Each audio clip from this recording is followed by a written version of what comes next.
TTD chairman BR Naidu ఒక మహిళతో సన్నిహితంగా ఉన్న వీడియోలు, ఫోటోలు వైరల్ అయిన తర్వాత TV five and Sambasiva, TV five Sambasiva, Murthy and BR Naidu యొక్క కష్టాలు నిజంగా అంతా ఇంత కావు.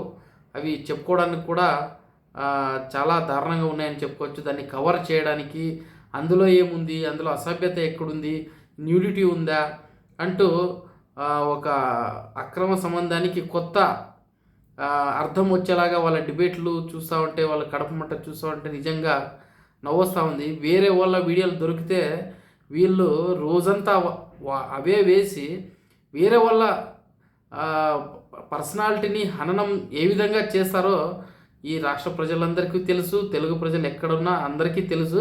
అదే బిఆర్ నాయుడు విషయానికి వచ్చేసరికి లబోదిబం అంటా ఉన్నారు. అంతేకాకుండా కోర్టులకు పరిగెత్తి వేరే న్యూస్ ఛానల్స్లో బిఆర్ నాయుడు యొక్క వీడియోలు, ఫోటోలు వేయకూడదు అంటూ కూడా స్టే ఆర్డర్లను తెచ్చుకుంటా ఉన్నాడు ఈ బిఆర్ నాయుడు. వేరే వాళ్ళ క్యారెక్టర్స్ కావు, బిఆర్ నాయుడు క్యారెక్టర్సే క్యారెక్టర్ అన్న విధంగా టీవీ5 ఏదైతే టీవీ5లో ఉన్న ప్రజెంట్ యాంకర్స్ అయితేనేమి అండ్ బిఆర్ నాయుడు అయితేనేమి వాళ్ళు ఆ విధంగా బిహేవ్ చేస్తూ ఉన్నారు. వేరే వాళ్ళ క్యారెక్టర్ ఎక్కడైనా చావని, ఏదైనా అవని, వాళ్ళు ఏమైనా చేసుకొని ఎంతమంది వీడియోలను, ఎంతమంది ఏఐ వీడియోలను వాళ్ళు టీవీ5 వాళ్ళు పదే పదే ప్రచారం చేసి దాంట్లో నిజం ఉందా లేదా అనేది కూడా ఆలోచించుకోకుండా వీళ్ళ చేతిలో ఒక న్యూస్ ఛానల్ ఉందని చెప్పి వేరే వాళ్ళ క్యారెక్టర్ని ఎంత అసాసినేషన్ చేశారో కూడా తెలుసు. అదే మీ వరకు వచ్చేపాటికి కష్టం వచ్చింది. సో అందుకోసం కోర్టుకి వెళ్ళి సాక్షిలో ఆ వీడియోస్ని, బిఆర్ నాయుడు యొక్క వీడియోస్ని, ఫొటోస్ని ప్రసారం చేయకూడదు అంటూ కూడా గ్యాగ్ ఆర్డర్స్ని తీసుకురావడం జరిగింది అంటూ కూడా సాంబశివ ఇప్పుడు చూసుకుందాం రండి అంటూ కూడా ఛాలెంజ్ విసురుతా ఉన్నాడు.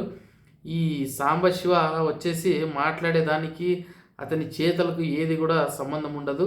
అంత క్లియర్గా ఒక మహిళ ఒక లెటర్ను ప్రభుత్వం రాకముందు పవన్ కళ్యాణ్ గారికి, నారా లోకేష్ గారికి, నారా చంద్రబాబు నాయుడు గారికి పంపించి ఇటువంటి స్త్రీలోలుని, ఇటువంటి లేడీస్ పిచ్చున్న వ్యక్తిని రాజ్యసభ మెంబర్ కానీ, టీటీడీ చైర్మన్ కానీ చేయకండి అంటూ కూడా అంతగా వేడుకున్నా కూడా టీడీపీ వచ్చిన తర్వాత, కూటమి ప్రభుత్వం వచ్చిన తర్వాత బిఆర్ నాయుడును టీటీడీ చైర్మన్గా చేయడం అనేది ఎంతవరకు కరెక్ట్ అనేది ఒక్కసారి ఆలోచించండి.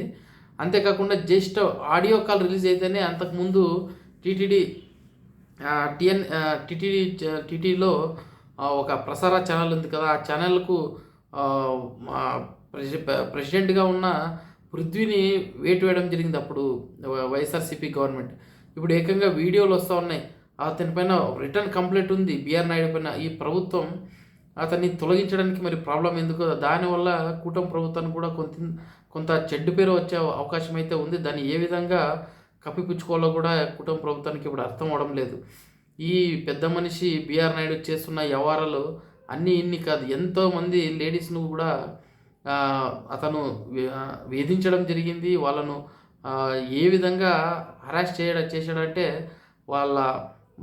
వాళ్ళను మానసికంగా, శారీరకంగా అన్ని విధాలుగా వాళ్ళ సమాజంలో ఒక గౌరవం లేని వ్యక్తులతో పోల్చి వాళ్ళని అరెస్ట్ చేయడం జరిగిందంటూ కూడా మహిళ అంతగా తన గోడును చెప్పుకున్నా కూడా ఆమెకు న్యాయం చేకూర్చే పరిస్థితిలో కూటమి ప్రభుత్వం అయితే ఉన్నట్లుగా కనిపించడం లేదు. ఎందుకంటే టీవీ5 మూర్తి యొక్క ఆవశ్యకత కూటమి ప్రభుత్వానికి ఉంది. ఎందుకంటే వాళ్ళు ఎప్పుడు కూడా టీవీ5 అనేది ప్రో కూటమి గవర్నమెంట్ కాబట్టి డెఫినెట్గా బిఆర్ నాయుడును రక్షించే పనే చేస్తారు తప్పితే వేరే ఏమీ ఆశించలేం. అయితే ఇక్కడ విచిత్రం ఏంటంటే వేరే వాళ్ళపైన బురద జిల్ల ఈ బిఆర్ నాయుడు ఇప్పుడు తనపైన బురద పడేసరికి కోర్టుకు వెళ్ళి ఆర్డర్స్ తెచ్చుకుంటున్నాడు. దమ్ము ధైర్యం ఉంటే ఫేస్ చేయాలి.